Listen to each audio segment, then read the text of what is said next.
Nah, maka bagaimana dengan Maulid Nabi? Maulid Nabi ini orang yang pertama kali merayakan Maulid Nabi adalah seorang penguasa Irak namanya Malik Al-Muzaffar. Beliau ini penguasa di daerah Irbil sana. Nama beliau namanya Abu Sa'id atau Malik Al-Muzaffar.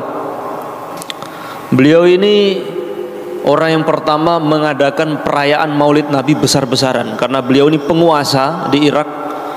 Beliau itu setiap tahun mengeluarkan uang pribadinya 300.000 dinar, kurang lebih 750 miliar setiap bulan Maulid. Setiap memperingati hari Maulid mengeluarkan uang pribadinya 300.000 dinar, 700 miliar lebih. Dan itu yang diundang oleh beliau itu pemerintah, para ulama, orang-orang soleh, orang-orang zuhud, kumpul semua untuk merayakan Maulid Nabi SAW. Maka kalau kita memerhatikan dari peristiwa ini, maka kita bisa menarik satu kesimpulan. Ada satu perayaan dibuat, bagaimana keadaan ulama ketika itu. Bila ada suatu hal yang dibuat oleh umat Islam, tidak mungkin ulama itu berdiam diri atau tutup mulut untuk melihat bagaimana hukum perayaan ini, bagaimana menurut pandangan agama, bagaimana sudut pandang dalil istimbatnya dan lain-lain sebagainya. Tidak mungkin diam. Maulid Nabi ini telah dibuat dari generasi ke generasi. Dari generasi ke generasi sudah dibuat.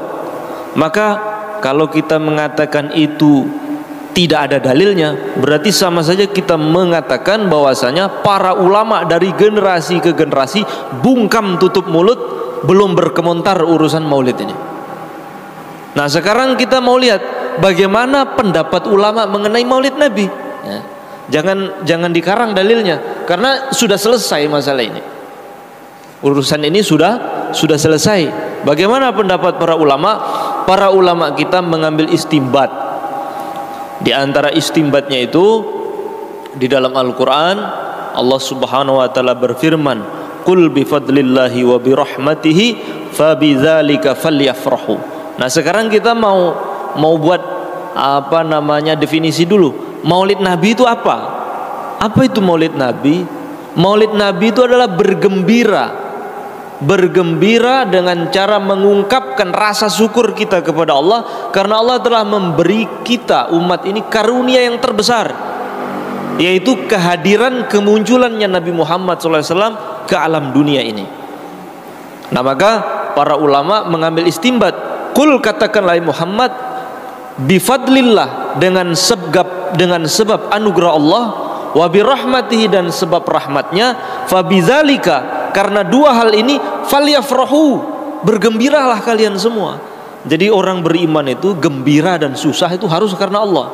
Nah, kita ini diperintah oleh Allah, falyafrahu bergembiralah kalian.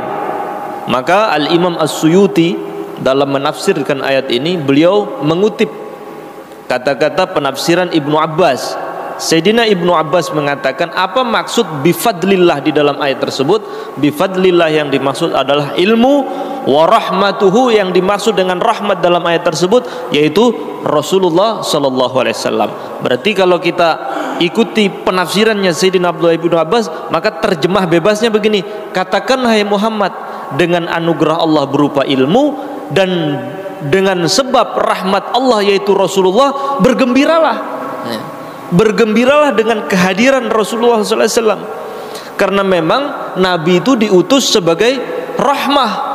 Wa ma arsalnaka illa rahmatan lil alamin. Aku tidak mengutus Muhammad kecuali untuk rahmat seluruh alam semesta ini, lil alamin.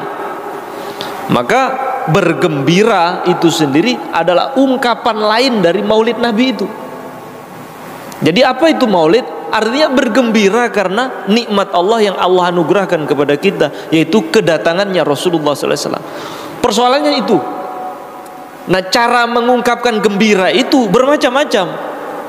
Ada yang mengungkapkan gembiranya itu dengan berpuasa, ada yang mengungkapkan gembiranya itu dengan sedekah, ada mengungkapkan gembiranya itu dengan kumpul bersama, menceritakan tentang cerita maulidnya Nabi, mukjizatnya, Isra Mi'rajnya, keutamaannya dan lain-lain sebagainya. Itu salah satu bentuk mengungkapkan rasa gembira. Nah, pada umumnya di Indonesia kalau ada maulid Nabi itu nanti membaca tentang keistimewaan Rasulullah, ya, bagaimana perjalanan hidupnya dan lain-lain sebagainya. Nah, ini nggak apa-apa, karena di dalam Al-Quran Allah Subhanahu wa taala berfirman, wa kullan naqussu 'alaika min amba'ir rusuli ma nusabbitu bihi fuadak. Demikianlah masing-masing aku ceritakan kepada engkau wahai Muhammad berita-berita tentang para rasul terdahulu, sekiranya aku menentramkan hatimu. Jadi apa tujuannya Al-Quran itu menceritakan, apa hikmahnya Al-Quran banyak bercerita tentang berita-berita para nabi terdahulu? Agar menentramkan hati Nabi. Karena Allah mengatakan demikian, karena Allah berfirman, ma nusabbitu bihi fuadak. Aku ceritakan berita-berita para nabi terdahulu agar hatimu tentram. Nah, berarti kisah-kisah para nabi di dalam Al-Quran, di antara hikmahnya mengukuhkan hati Nabi dalam perjuangan beliau. Maka kata para ulama, kita hari ini lebih butuh agar hati kita tentram. Maka kita lebih hajat mengenai berita-berita mengenai Rasulullah SAW, supaya hati kita tentram. Dengar ceritanya Rasulullah, perjuangannya, jiwa kita itu kuat, hati kita itu tentram nanti, kuat. Nah, kemudian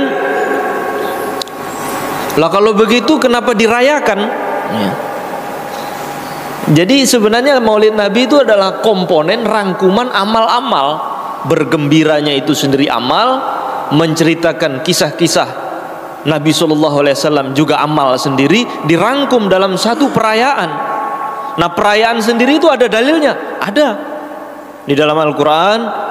Allah Subhanahu wa taala berfirman, yaitu Nabi Isa, qala Isa bin Maryam Allahumma rabbana anzil alaina ma'idatan minas sama takunu lana 'idan li awwalina wa akhirina wa ayatan minka warzuqna wa anta khairur raziqin.